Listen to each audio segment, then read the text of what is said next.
La mort est une réalité que chaque être humain doit affronter. Mais qu'advient-il de l'âme après que le corps est retourné à la terre? Cette question résonne profondément chez beaucoup de croyants, car elle touche aux mystères les plus profonds de l'existence. En islam, la vie après la mort est un sujet central, avec des enseignements clairs sur la transition de l'âme de ce monde à l'au-delà.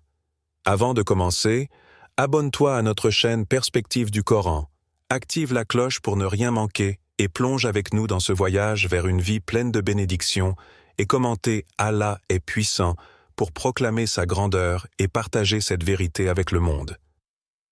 Dans ce voyage spirituel, l'âme ne disparaît pas immédiatement. Au contraire, elle traverse plusieurs étapes avant de rejoindre son destin ultime. Mais combien de temps reste-t-elle sur Terre après la mort? Pour répondre à cette question, nous allons explorer les enseignements du prophète Muhammad, paix et bénédiction sur lui, et les textes sacrés de l'islam.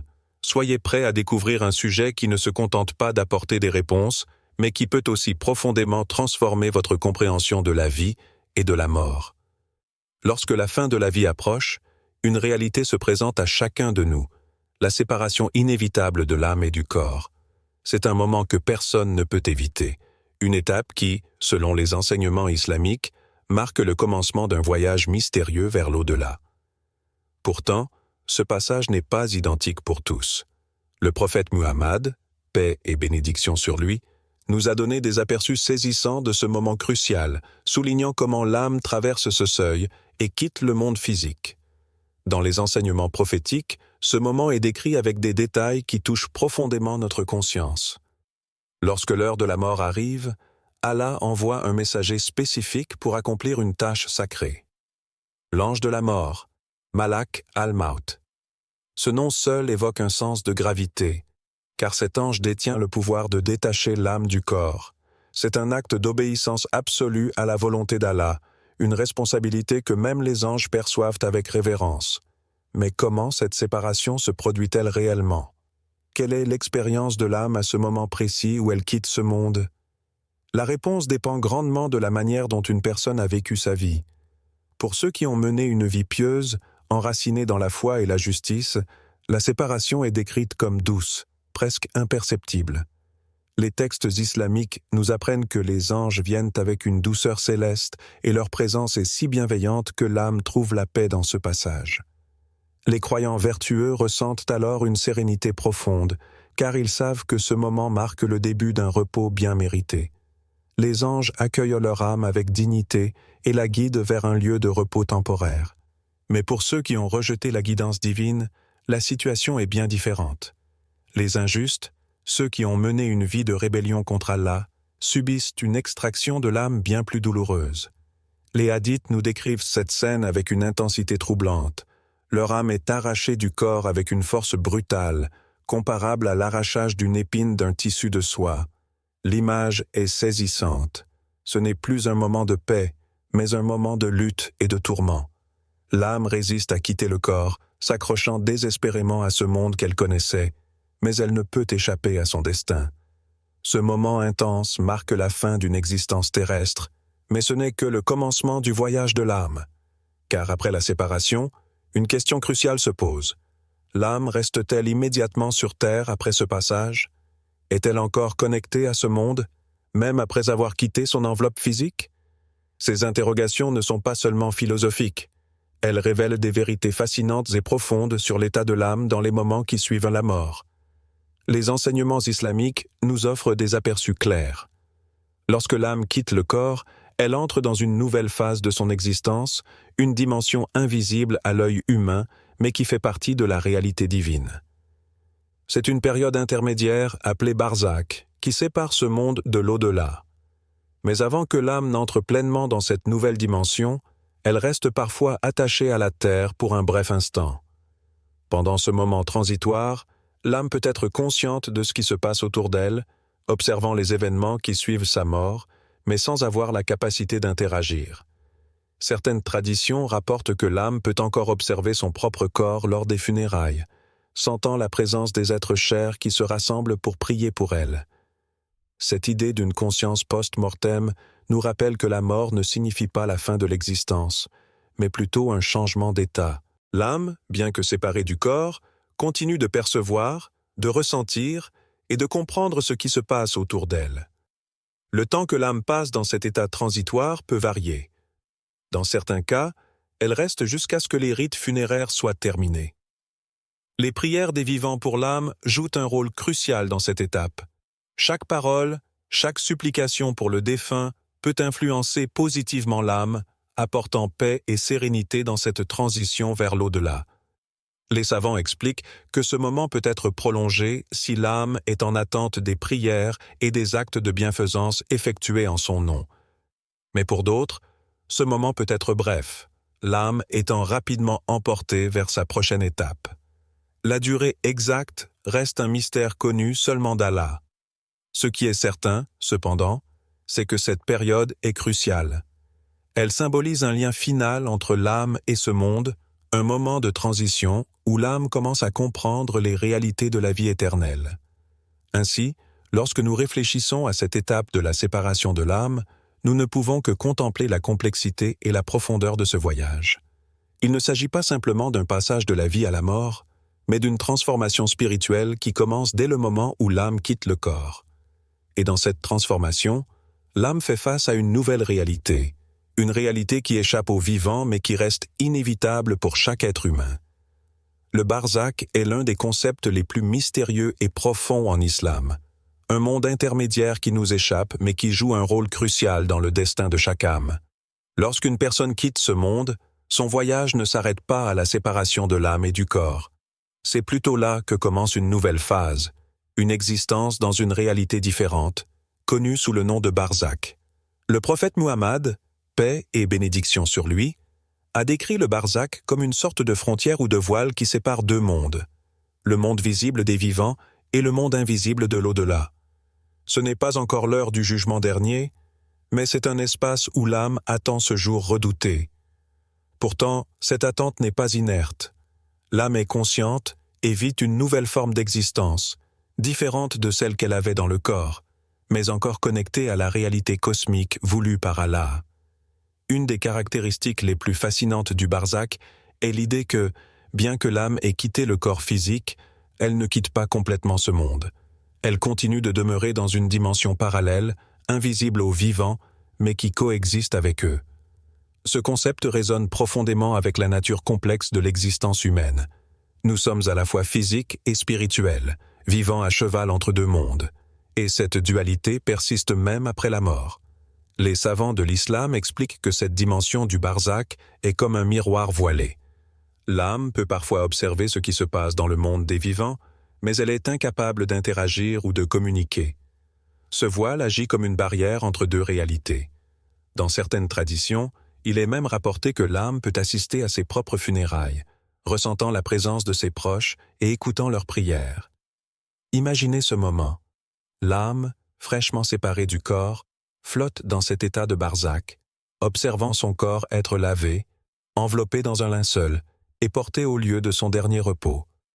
Ce moment de transition, bien que très court selon nos standards terrestres, peut sembler durer bien plus longtemps pour l'âme, car elle est désormais dans une réalité différente, où le temps ne fonctionne plus de la même manière. Le temps, tel que nous le comprenons, est une création d'Allah pour le monde physique, mais dans le barzakh, les règles sont différentes. Les secondes peuvent sembler des heures, et les jours des siècles. L'âme n'est plus limitée par les contraintes du corps et du monde matériel, elle existe maintenant dans une dimension où l'éternité commence à prendre forme. Alors, combien de temps l'âme reste-t-elle liée à la terre avant de s'en éloigner pour attendre le jour du jugement? Cette question n'a pas de réponse unique. Les savants et les textes sacrés suggèrent plusieurs possibilités, mais il y a des facteurs spécifiques qui peuvent influencer cette durée. Les prières des proches, par exemple, sont une force puissante qui peut affecter le destin de l'âme. Le prophète, paix et bénédiction sur lui, a fortement encouragé les vivants à prier pour les morts, car ces prières apportent paix et bénédiction à l'âme dans son passage vers l'au-delà.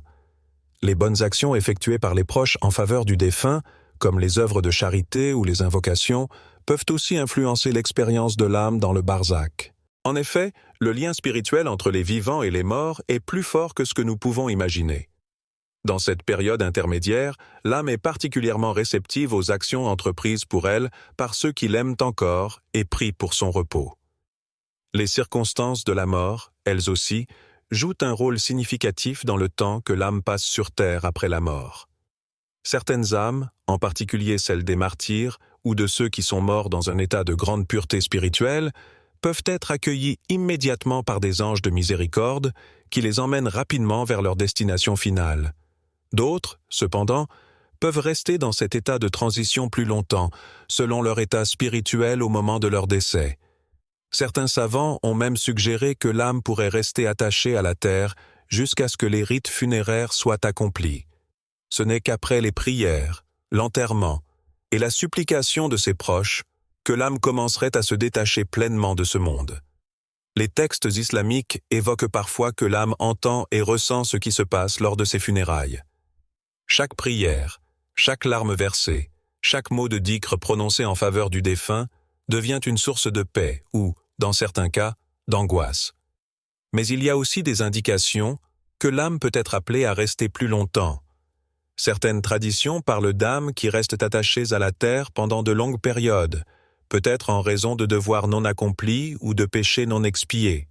Dans ces cas, l'âme peut avoir besoin de temps pour être purifiée avant de pouvoir avancer dans son voyage. C'est pourquoi il est recommandé de prier constamment pour les morts, même longtemps après leur décès, car nos prières peuvent alléger leur situation dans le barzakh. En fin de compte, la durée exacte de cette période est un mystère qui n'appartient qu'à Allah. Ce que nous savons, c'est que l'âme n'est pas simplement abandonnée après la mort. Le barzakh est un lieu de préparation, un monde intermédiaire où l'âme commence à comprendre les réalités de l'au-delà, tout en restant, dans une certaine mesure, connectée à ce monde que nous connaissons si bien.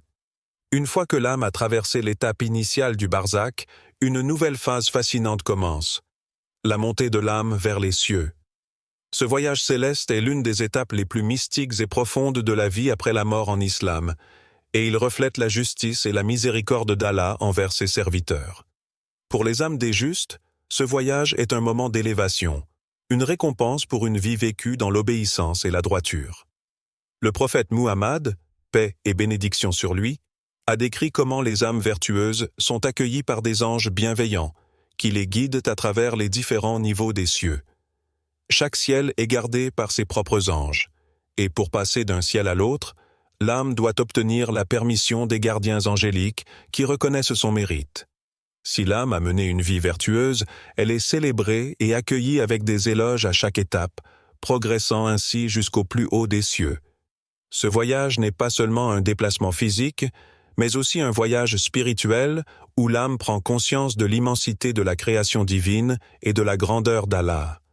Chaque ciel traversé par l'âme reflète une dimension nouvelle et merveilleuse de l'existence, et à chaque étape, l'âme ressent une proximité croissante avec son Créateur.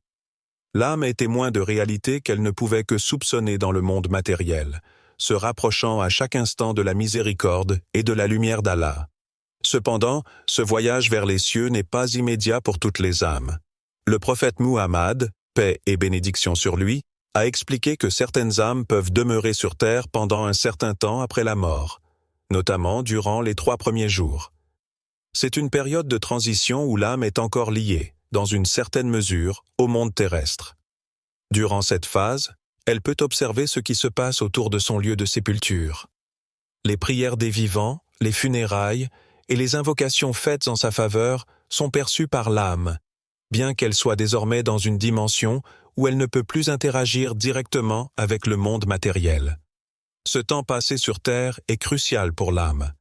C'est une période de réflexion, où elle peut observer les conséquences de sa vie. Les actions que l'âme a laissées derrière elle, qu'elles soient bonnes ou mauvaises, se manifestent autour d'elle. Ce moment de contemplation permet à l'âme de prendre conscience de l'impact de ses actions dans le monde. Si l'âme a laissé un héritage de biens, les invocations et les prières des proches viennent adoucir son voyage et la réconforter. Cependant, si l'âme a mené une vie de négligence, elle peut ressentir une angoisse temporaire en réalisant ce qui l'attend dans l'au-delà. Ce voyage n'est pas le même pour toutes les âmes. Selon les enseignements islamiques, les âmes des croyants justes sont traitées avec une miséricorde spéciale. Elles sont élevées dans la lumière et la paix, ressentant une joie incomparable en progressant vers les cieux. Les anges les félicitent, et elles sont accueillies dans la présence divine avec honneur. Ces âmes sont guidées vers leur lieu de repos temporaire, un endroit béni et paisible, en attendant le jour du jugement où elles seront récompensées pour leur foi et leurs bonnes actions. Pour les âmes moins vertueuses, ce voyage est beaucoup plus difficile. Elles ne montent pas immédiatement vers les cieux, et leur progression peut être ralentie.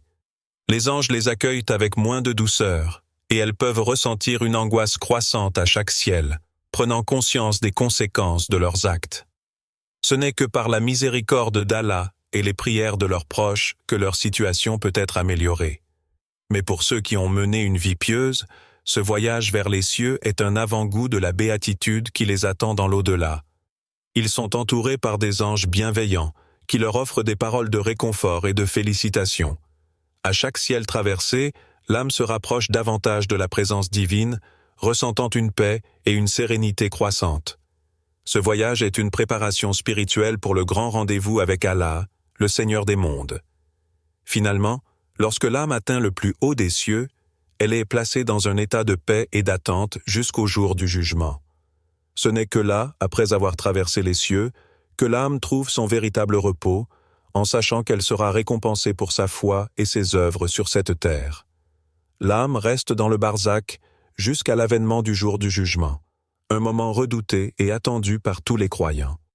C'est à ce moment-là que chaque âme sera ressuscitée et jugée par Allah en fonction de ses actions sur terre. Le temps passé dans le barzakh peut sembler court ou long, en fonction de la perspective de l'âme. Mais ce qui est certain, c'est que l'âme, bien que séparée du corps, continue d'exister dans une réalité que nous, les vivants, ne pouvons pleinement comprendre. Le temps qu'elle passe sur Terre après la mort, bien que variable, est une période cruciale de transition, marquée par le souvenir de la vie et la préparation à l'éternité. Partage ta réponse dans les commentaires et n'oublie pas de liker et de t'abonner à notre chaîne Perspective du Coran. Qu'Allah vous accorde la baraka dans chaque aspect de votre vie. La question de savoir combien de temps une âme reste sur Terre après la mort est donc une question profondément spirituelle. Elle nous rappelle que la vie ne s'arrête pas avec la mort et que chaque instant compte dans notre relation avec Allah.